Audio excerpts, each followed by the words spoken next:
Hello বন্ধুরা, আমি আবার নিয়ে এসেছি আপনাদের জন্য ছোট্ট একটা ভিডিও। বন্ধুরা, গত বছর যখন আমাদের এখানে বন্যা হয়েছিল, তাই বন্যা হয়ে যাওয়ার পর দেখুন জল আস্তে আস্তে নামছে, কিন্তু দেখুন বন্যা।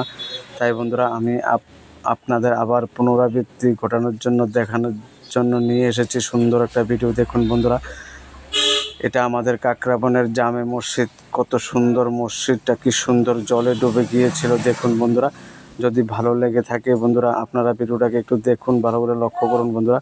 তা আমি আপনাদেরকে দেখানোর জন্য আবার পুনরাবৃত্তি করছি এবং ভিডিওটা আবার আপনাদের সামনে নিয়ে যাচ্ছি। দেখুন বন্ধুরা, চারিদিকের আকাশটা কিন্তু মেঘলা হয়ে আছে এবং দেখুন সমস্ত মসজিদটা জলে ডুবে গিয়েছিল বন্ধুরা। সত্যি আমরা ঠাকুরের কাছে প্রার্থনা করি যাতে এই দিনটা আমাদের আর ফিরে না আসে। সত্যি আমরা সেই সময় খুব কষ্টেই কাটিয়েছিলাম বন্ধুরা। দেখুন, এটা আমাদের কাকরাবন জামে মসজিদ। দেখুন, মসজিদের ভেতরে পুরোটাই জল ছিল, এখন আস্তে আস্তে জল চলে গিয়েছে, কিন্তু এখন আর নেই। কিন্তু বন্ধুরা, সেই পরিস্থিতিটা যাতে আর ফিরে না আসে, তাই আপনাদেরকে বলছি বন্ধুরা, সবাই ঠাকুরের কাছে প্রার্থনা করবেন যাতে এরকম পরিস্থিতি আমাদের আর ফিরে না আসে। সত্যি গত বছর যখন বন্যা হয়েছিল তখন কাকরাবন বাজার মোটামুটি ডুবে গিয়েছিল এবং জল যাওয়ার শেষ লগ্নে আমি ভিডিওটা করলাম বা কন্টেন্টটা করলাম। আপনারা দেখুন বন্ধুরা, আবার পুনরাবৃত্তি করাচ্ছি এবং কিছু কিছু জিনিস আমাদের আসলে মনে থেকে যায় এবং মনে গাঁথা হয়ে লেগে যায়। সত্যি আমরা কি কষ্টটাই না করেছি সেই সময়।